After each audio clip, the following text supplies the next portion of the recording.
Good morning. My name is Tim Atkins, and I am proud to serve as your Director of Lifespan Religious Exploration.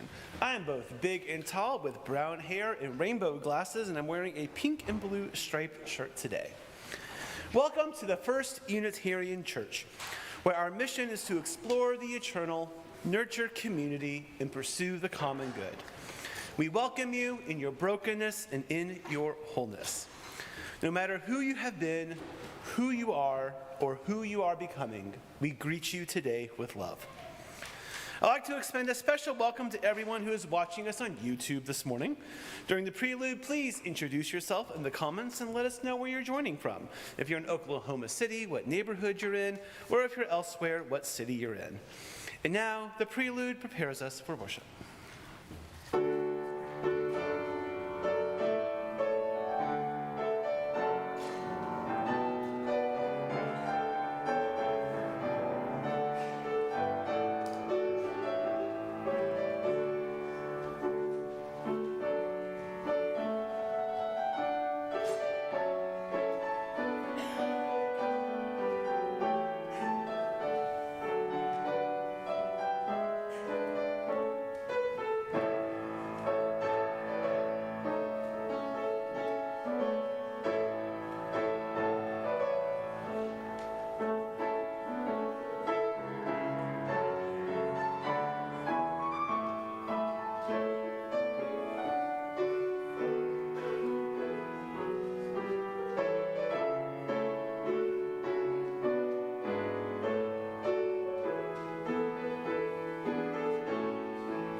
Thank you.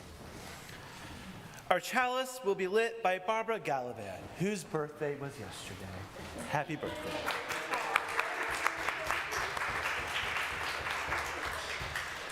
We light the chalice as a symbol of our sacred time together.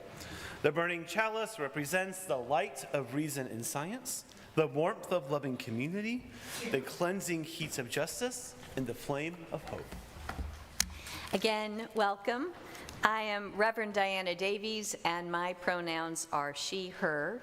And for those in our community who are blind or visually impaired, I am a white woman with pink hair, and today, just because it makes me happy, I am wearing my Dr. Seuss red fish, blue fish stole.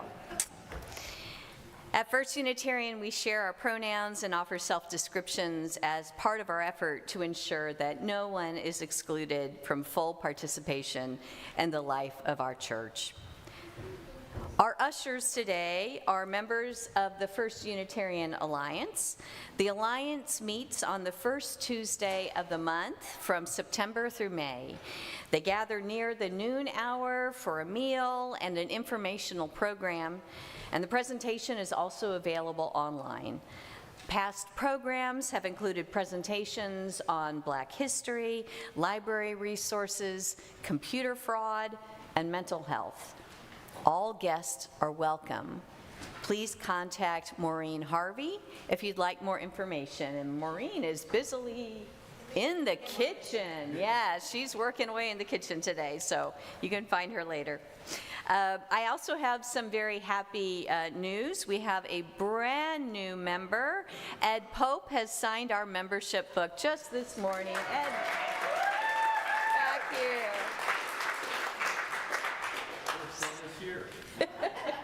We're so thrilled to have him as a part of our church family.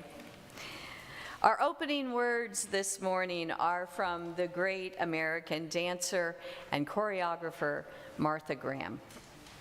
Quote, "There is a vitality, a life force, an energy, a quickening that is translated through you into action. And because there is only one of you in all time, this expression is unique. And if you block it, it will never exist through any other medium, and it will be lost. The world will not have it. It is not your business to determine how good it is, nor how valuable, nor how it compares with other expressions. It is your business to keep it yours clearly and directly, to keep the channel open." I invite you to rise in body or in spirit for our opening hymn. It's in the gray hardbound hymnal, number 126, "Come Thou Fount of Every Blessing."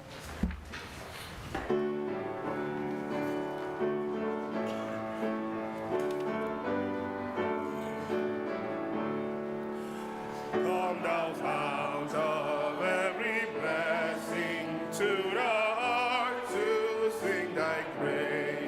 Streams of mercy never ceasing, awful songs of loudest praise. While the hope of life's perfection fills our hearts with joy and love, teach us ever to be faithful. May we still thy goodness prove. Come thou fount of every vision, lift our eyes to what may come. See the lion and the young lamb dwell together in thy home. Hear the cries of mournful silence, feel our love glow like the sun. When they're all serve one another, then a heaven is begun. Come thou fount of inspiration, turn our lives to higher ways. Lift our gloom and desperation, show the promise of this day. Help us bind ourselves in union, help our hands stand of our love. With thy name, O fount of justice, earth be fair as heaven above. Please be seated.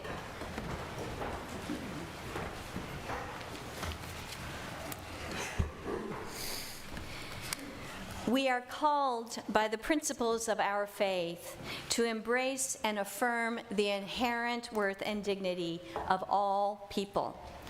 Some of us affirm quite simply that we are each made in the image of God. Others of us would say we are reflections of the awesome beauty and mystery of this earth and this universe. However we may personally articulate where that worth and dignity comes from, it is central to who we are as Unitarian Universalists. We take it seriously. It is one of the reasons our faith has long declared its solidarity with marginalized people, including transgender people. Our name is among the most basic parts of our identity. And sometimes when we more fully realize our identity, our name no longer matches who we once were. Changing your name and embracing your identity is something worth acknowledging and celebrating. Today, we are honored to celebrate one such name change in our community with a special rite of passage ritual. Today, we recognize a new name and celebrate a life of integrity for the person many of us have known for years as Chris Gonzalez. Alicia Ravencroft, will you please come forward? Today, we are part of creating the sacred space that allows Ellie to live her new identity fully in our community. Ellie, we know this has been a long journey for you, as someone who has desired for many years to live outwardly as you feel your true identity to be, a woman. A journey made longer by real fear of what others may say or do, and by the conventions of our current culture that deny the humanity of transgender people. Ellie, it is an honor to be with you today and to ask you the question, what is your new name? My name is Alicia Cassandra Faith Ravencroft. This name now symbolizes all that you truly are and are becoming. I see you and recognize you as Alicia Faith Cassandra Ravencroft. Today is also a turning point for all of us, for we now have the opportunity to know and love Alicia. It is an opportunity to act as religious witnesses, to put our beliefs into action as we welcome all of who Alicia is to this community. And so, beloved congregation, I ask you, will you do all that you can to welcome Ellie into our congregation? Go ahead and reply. I got another one, it's fine. Will you support her and each other in becoming all that we have been created to be? Thank you. Please join me in a spirit of prayer, blessing, and gratitude. Spirit of life, source of love, we give thanks for the resilient spirit that brought Alicia to this day. May that brave spirit continue strong all the days of her life. Bless her and keep her safe from harm. We give thanks for the ever-renewing spirit of love that opens us all to new understandings, to new possibilities. We give thanks for the grace that enables us to be uncomfortable and to grow together and still to be loved. We give thanks for the inner spark in all of us that nudges us to live with more integrity, showing the truth of our lives. Amen. Amen. And now we have a special gift from Alicia, who has composed this song.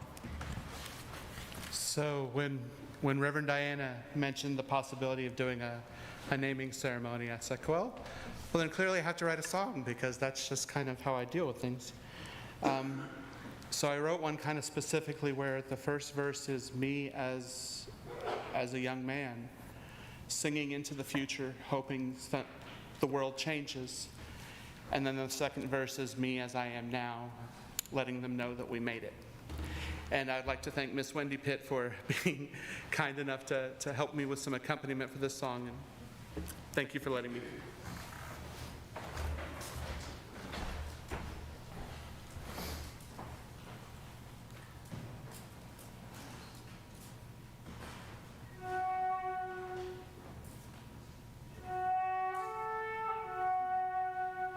In my dream, let it seem I'm all alone, not on my own, but there I find some peace of mind. The face I wear when I am there. In my dreams I know where I belong. I know who I am, who I was meant to be. I believe in myself, I know I am strong. When I look in the mirror, that isn't who I see. Yesterday,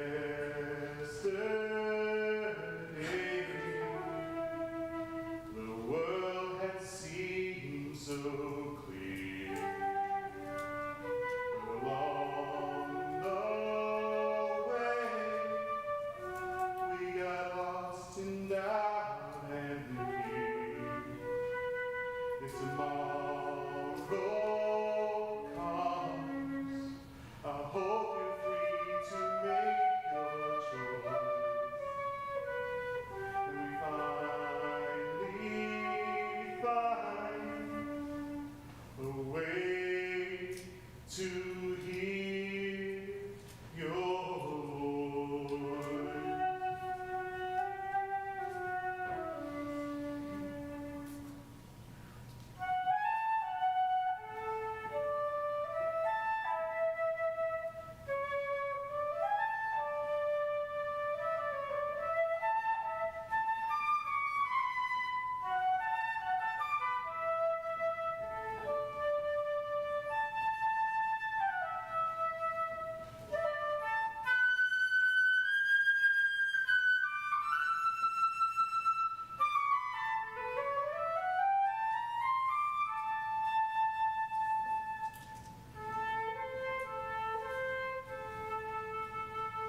In my dreams I know where I belong. I know who I am, who I'm meant to be. I believe in myself, I know I am strong. And when I look in the mirror, I can tell that's me. Yesterday, when the world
Now is the time in our service where we sing our children and youth and teachers off to our religious exploration classes. Today, our youngest are learning about how we can show our love to each other. Our 2nd through 4th graders are learning about Wonder Woman and the power of obstacle courses. And our 5th through 7th graders are inventing their own religion today, so stay tuned for more info on how to join. And now, please join us in singing Go Now in Peace.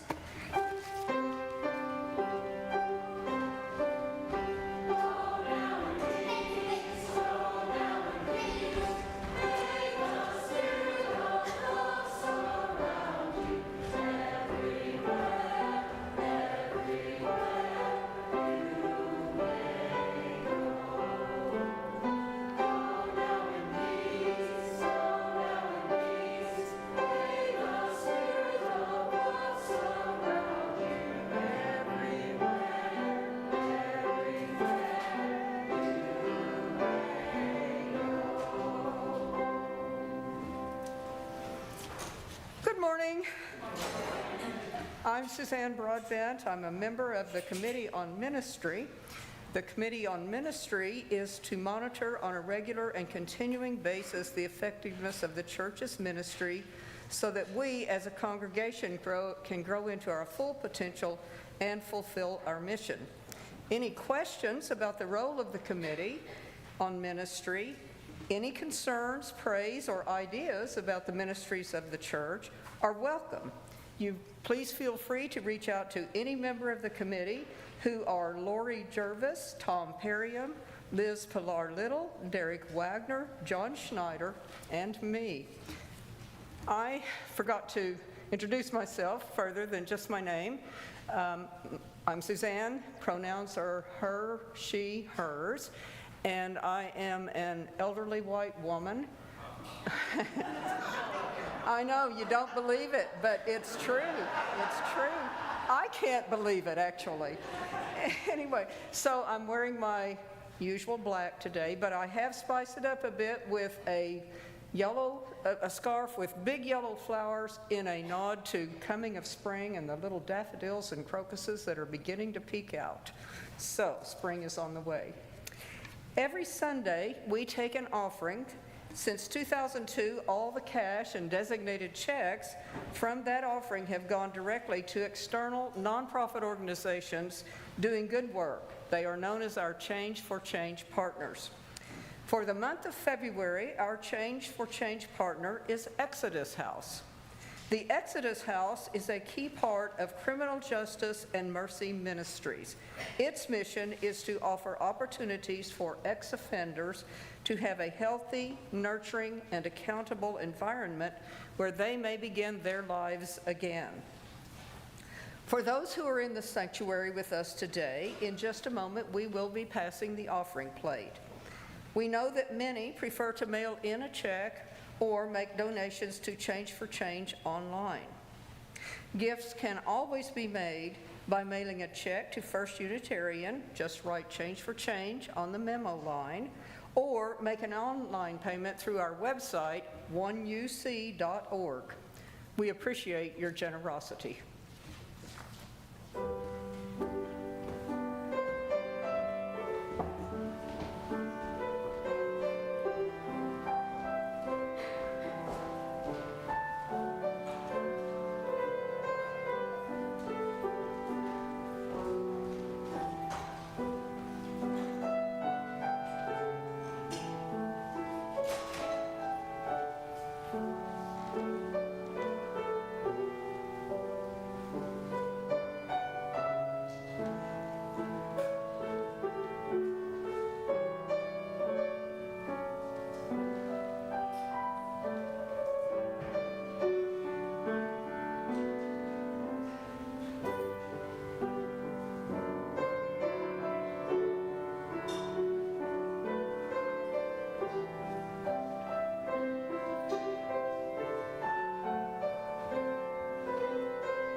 My name is Paul Spicer.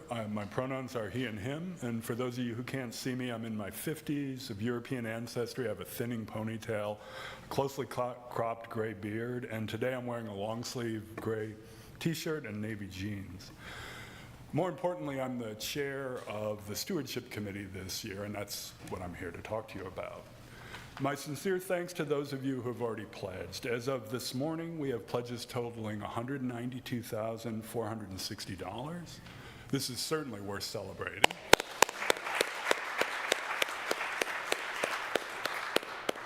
But there's a reason I'm here. This is less than half of what we need to hold this year's budget constant, certainly in light of the increased costs that we've all seen recently, let alone to budget for the growth of the budget for important priorities that we postponed from previous years. And more than 100 of us have yet to pledge. So there's a lot of room to go here. Please join us in pledging if you haven't done so. Our goal is to have this portion of the pledge campaign complete by the end of this month. There's just one more Sunday service this month.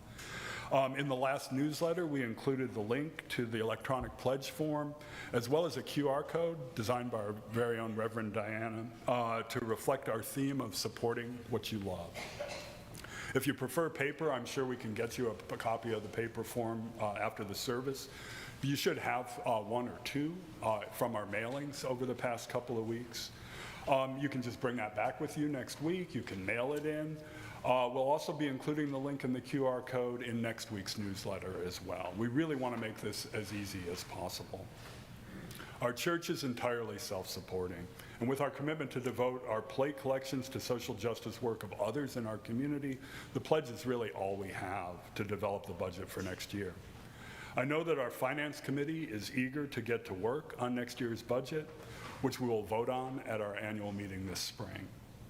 But they can't do that without all of our pledges. Any pledge is helpful and appreciated. All we ask is that you consider your resources carefully and make a commitment that reflects the value of this community and this place in your life. Thank you.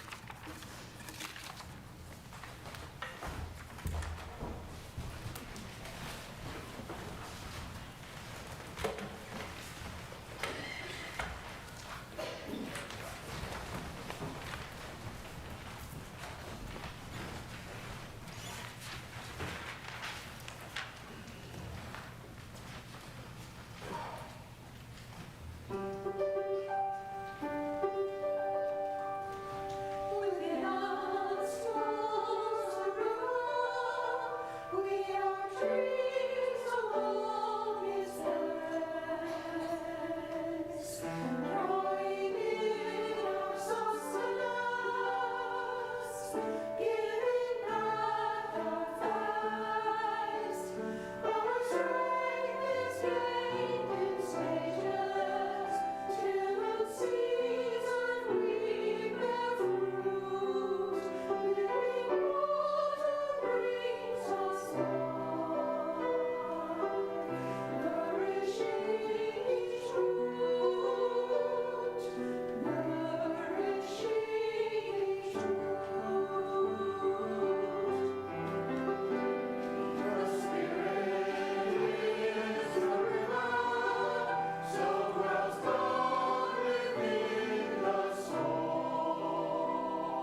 There's an old story of two desert fathers.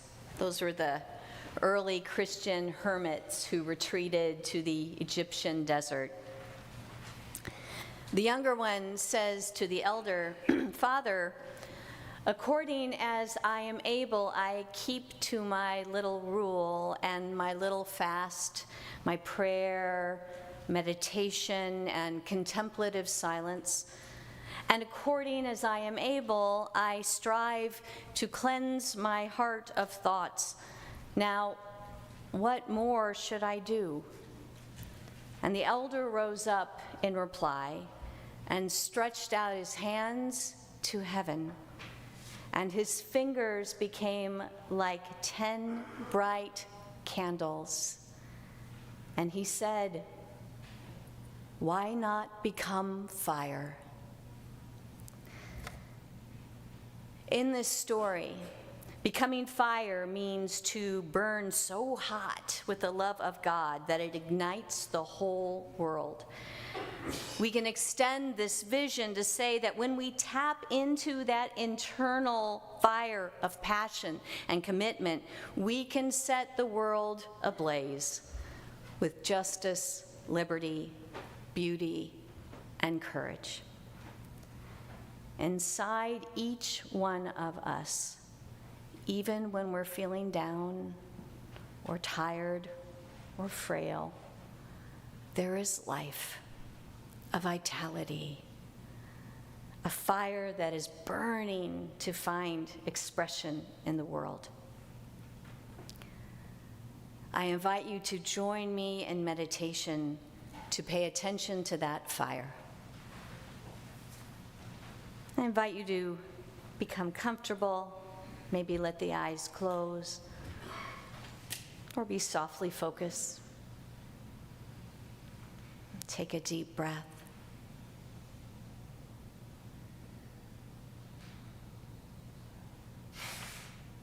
Notice the breath entering and leaving the body.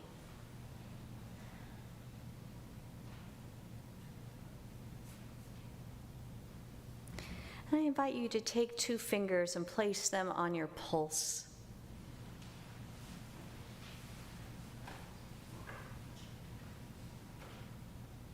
Just feel the life energy flowing through the body.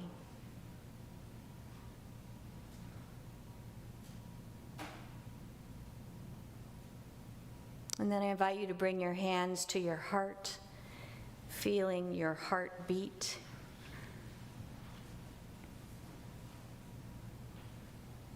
Pumping oxygen, life throughout the body.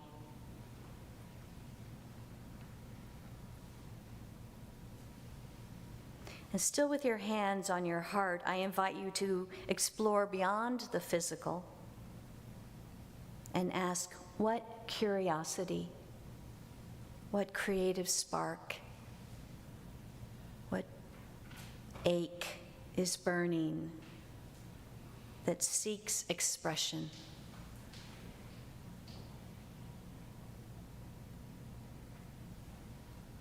Or maybe your heart is just saying to you that it is time to get some rest, because rest is also a part of creation.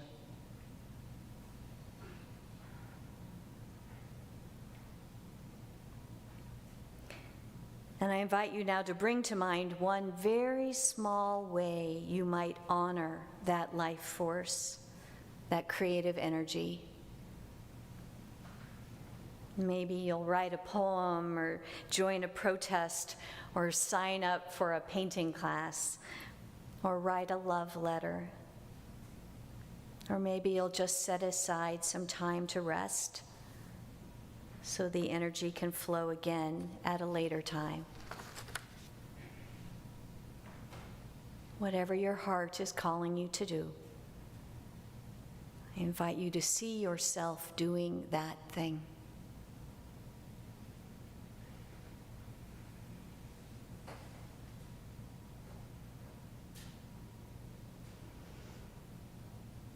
Please take one more deep breath. let it go. May it be so.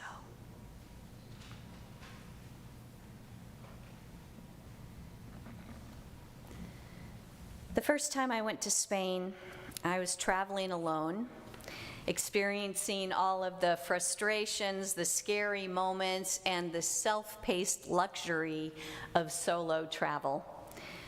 I have vivid memories of that trip, but there was one moment that was particularly unforgettable.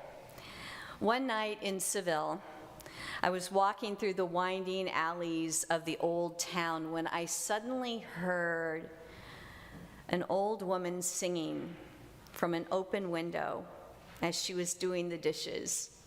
I could hear the clink of the dishes in her hands. She wasn't singing to be heard, and she clearly wasn't a trained singer. Her voice cracked on the higher notes and kind of gurgled on the low notes, but there was something in that voice that was hypnotic. There was beauty skipping on the surface of a deep, inconsolable grief.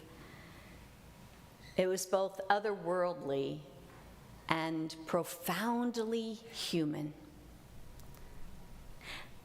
Later, I'd learned that what I had heard in that woman's voice was something called Duende.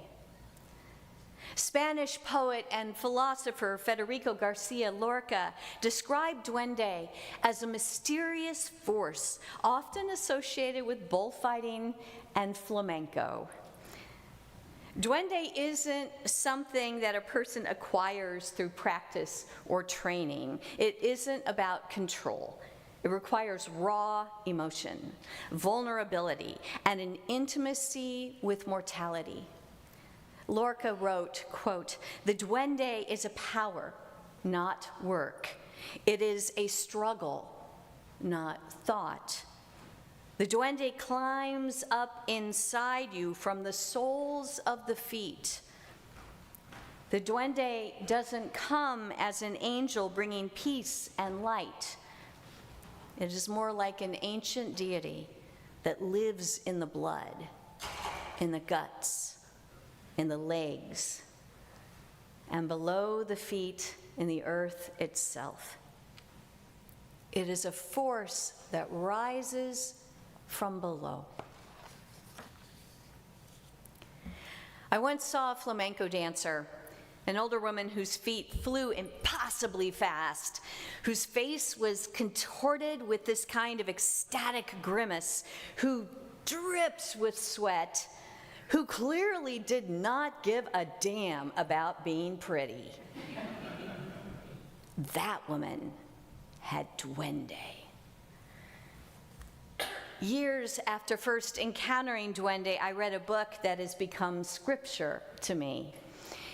It was Robin Wall Kimmerer's Braiding Sweetgrass: Indigenous Wisdom, Scientific Knowledge, and the Teachings of Plants. In that book, Kimmerer, a botanist and a member of the Potawatomi Nation, writes about a word that exists in the Potawatomi language for which there is no direct equivalent in English. The word is Puhpowee, which translates as the force which causes mushrooms to push up from the earth overnight. Puhpowee is specifically connected to fungi, to something that we associate both with life-giving food and with decay.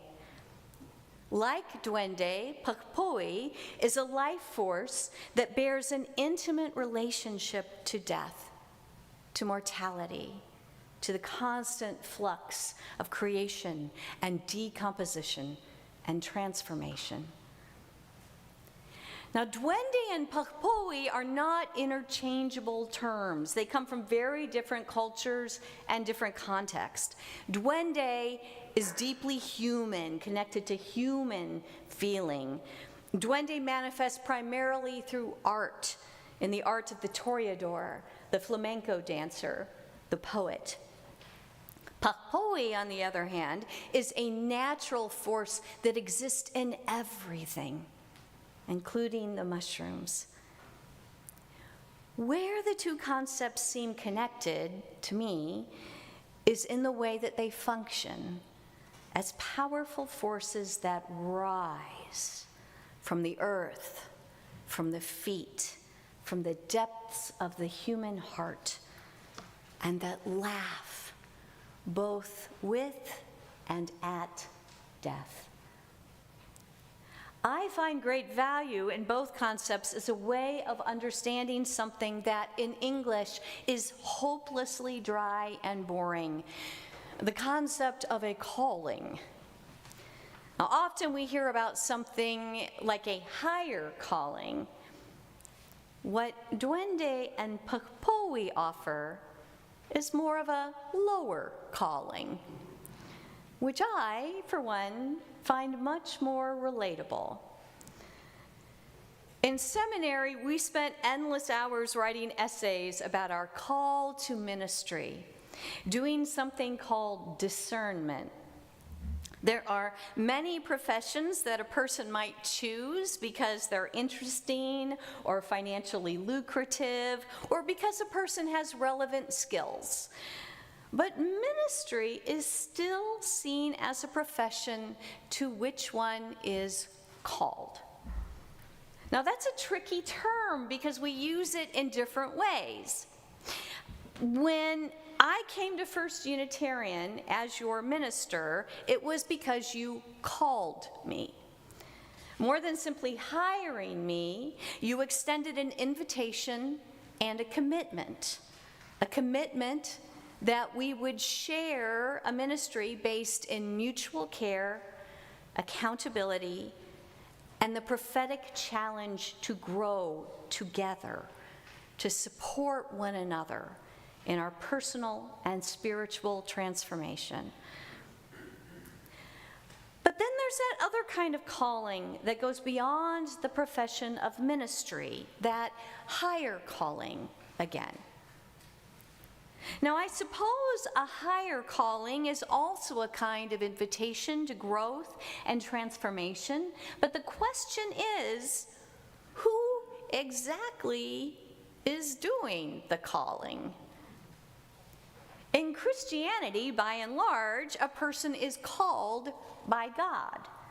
The process of discernment is the process of determining exactly what it is that God is calling you to do. But not all Unitarian Universalists are theists. So then again, if not God, then who or what is doing the calling? Is it just our own minds? Is the call coming from inside the house, so to speak? For me, the idea of a higher calling is too neat, too clean. It makes me think of one of those old oil paintings in which a beautiful saint dressed in gorgeous robes receives the word of a beautiful angel suspended in light, saying, "Here is what you must do." I much prefer the idea of a lower calling, a calling that comes from something that is more akin to fungus than to angels.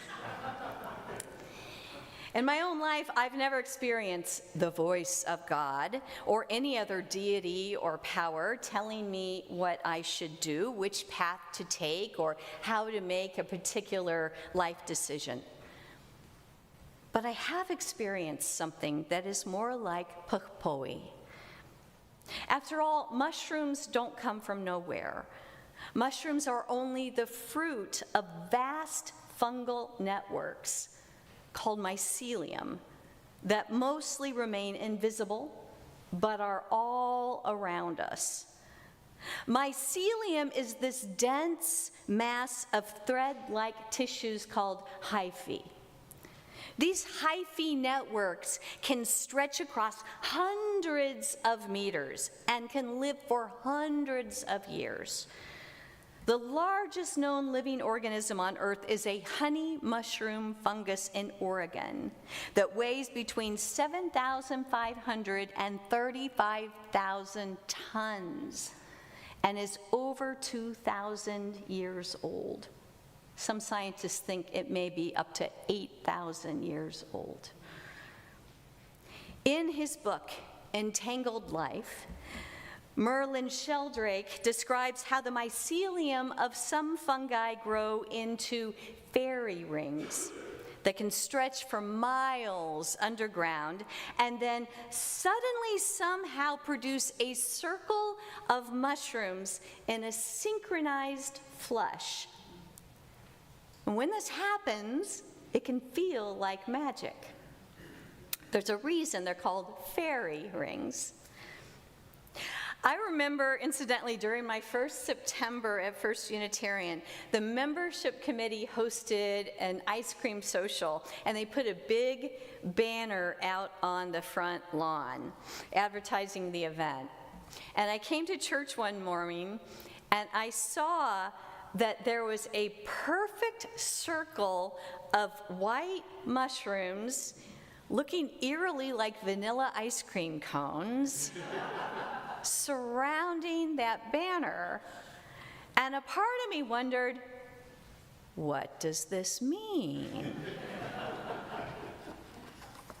And that's what we do when we have these sudden coincidences that occur in what seem to be a synchronized flush. We try to make meaning of it. We experience in synchronicity a feeling that there must be some larger message, some kind of direction, maybe even a calling. I expect that if you give it some thought, you can remember a time when you found meaning in synchronicity, and what might have seemed like a pattern too complex or too beautiful to only be the work of chance. Have you ever been thinking of someone, and then all of a sudden, out of the blue, they call you, or you run into them at the grocery store? Or you keep hearing the same song on the radio, or you keep seeing the same number at times when something important is going on. Here's the thing. When you see a fairy ring of mushrooms, you can be sure that underground there is something much, much bigger going on. Something that has been growing for a long time. You're only seeing one moment of something that is infinitely larger and more complex. And I think it's the same way with synchronicities. They're only the tip of the iceberg, or the mycelial net. Sometimes it can feel like our calling is as gentle as mushrooms working their way out of wet leaves. But other times it can feel more like a slap in the face, or like a mushroom breaking through concrete. Incidentally, when a stinkhorn mushroom breaks through an asphalt road, it does so with enough force to lift nearly 300 pounds. A simple little toadstool is capable of lifting stones weighing over 80 pounds. When I was in discernment, trying to decide if I did indeed have a calling to ministry, I snuck away from my job at Princeton University one January to take some introductory courses at Meadville Lombard Theological School in Chicago. Federico Garcia Lorca wrote that Duende doesn't come to you like a comforting angel. You fight the Duende. And I was fighting with my Duende, my lower calling, big time. A big part of me simply could not believe that I was ready to leave such a cushy, well-paying job, featuring frequent international business class trips and meetings with famous people, to go to seminary to become a UU minister. I didn't want to give all of that up.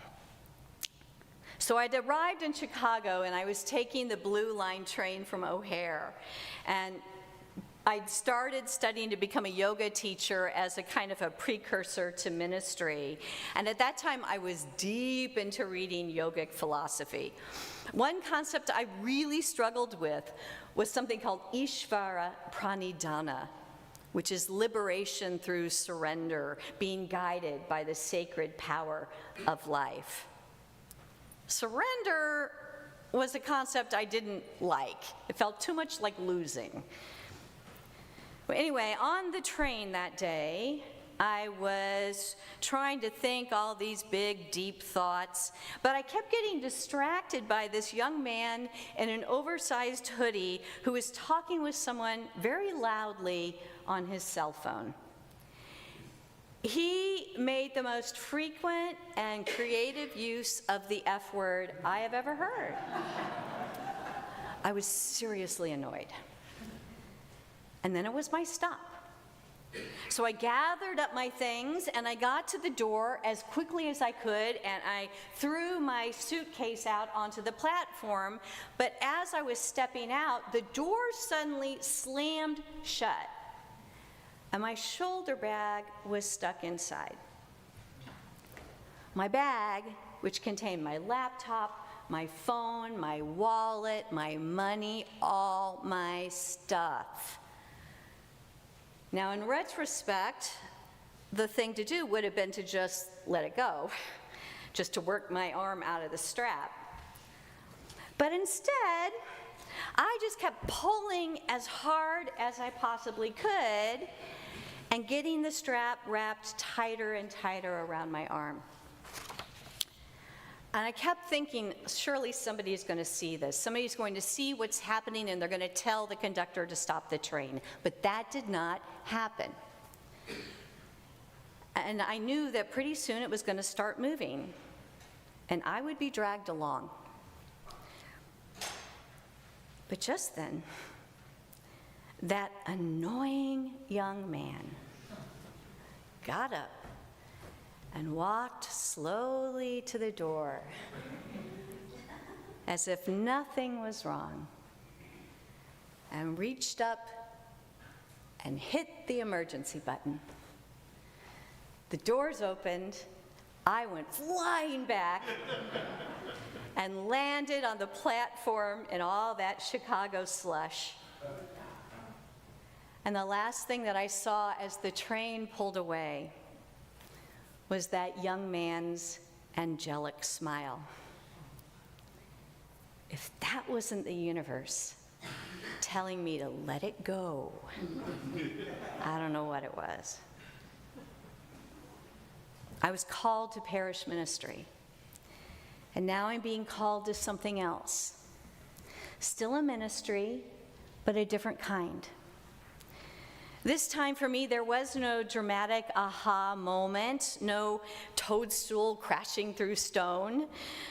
I can't even really point to any striking synchronicities, no mushroom fairy circles appearing overnight on a dewy lawn. Something indeed has been rising in me, but it's been quiet, like the quiet growth of a mycelial network, like a web of life hidden under the soil, which seems appropriate, since what is calling me is regenerative agriculture, which is literally building soil. So, synchronicity after all. Mostly, I've been listening. Not listening for some message coming from above, calling me to my higher calling, but listening deep for that lower calling that comes from, well, I guess you could call it God. I'm okay with that. But it's God in the form of mushrooms. God in the form of hidden networks connecting everything. God as the creation that comes from death and decay. Duende God, Puhpowee God, compost God. Life rising. Life calling.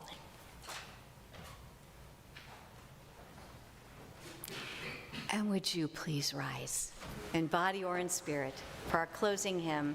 This one's in the soft teal hymnal. It's number 1064, Blue Boat Home.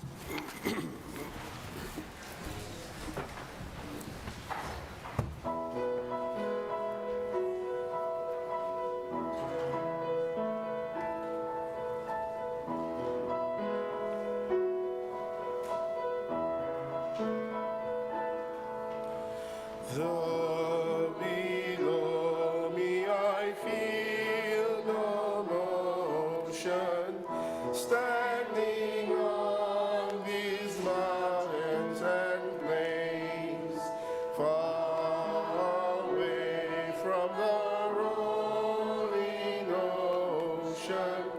Still my dry land heart can say, I've been sailing all my life now.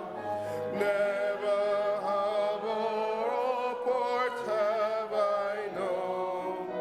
The wide universe is the ocean I travel, and the earth is my blue boat home.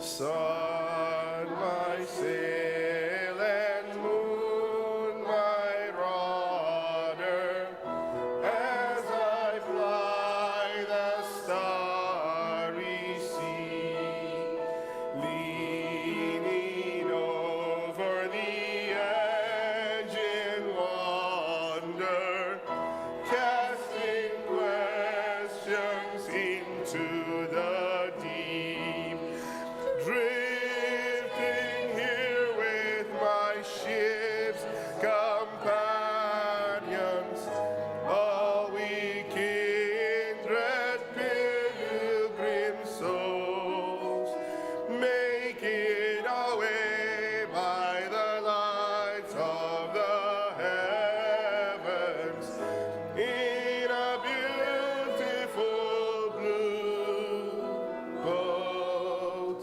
home.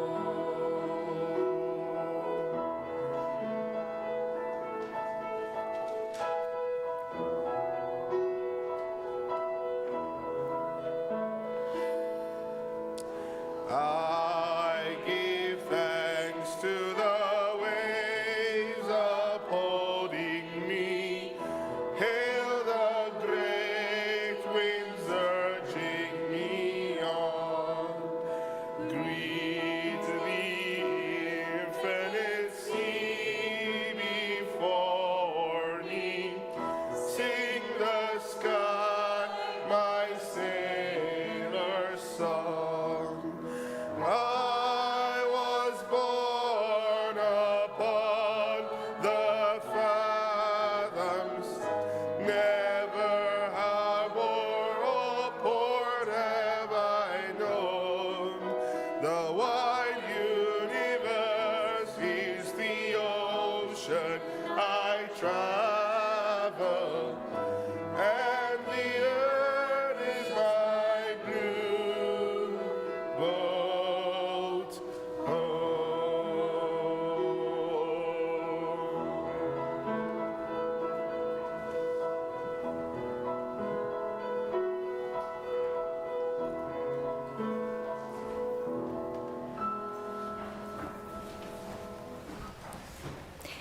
We extinguish our chalice flame, but not the light of love and community which burns on in our hearts. The Alliance is holding their annual Bucket Dip fundraiser in Daniel Hall immediately after the service today. This is the Alliance's major fundraiser of the year, and the money raised goes to support First Unitarian. Food has been lovingly prepared by Alliance members, and it includes salads and entrees and side dishes and desserts. You are asked to pay $1 per scoop. Scoop, what a fancy term that is. The main double doors to Daniel Hall will be closed, but if you are using a wheelchair, please do use those doors. Otherwise, we invite you to go through this door right here, right next to my little lit up Valentine's Day tree. Go through the hallway and through the back door. You'll see that there are 2 serving lines. You move through those lines, take what you want, and pay at the end. And there'll be people floating around out there to help give you directions if that would help. There may be a little bit of a line here. If you were not with us last Sunday and you didn't leave a Valentine for the church, I invite you on your way out, either out the back door or out this side door, to take one of these little hearts and just write how you see love in action in this congregation, and to leave that as an ornament in our tree. And as we prepare to part, I want to leave you with these words of Martha Graham again. There is a vitality, a life force, an energy, a quickening that is translated through you into action. And because there is only one of you through all time, this expression is unique. May you not fear to express that life force that is yours alone. May you translate that energy into action, into works of love. May you shine, may you burn, may you be fire. May it be so.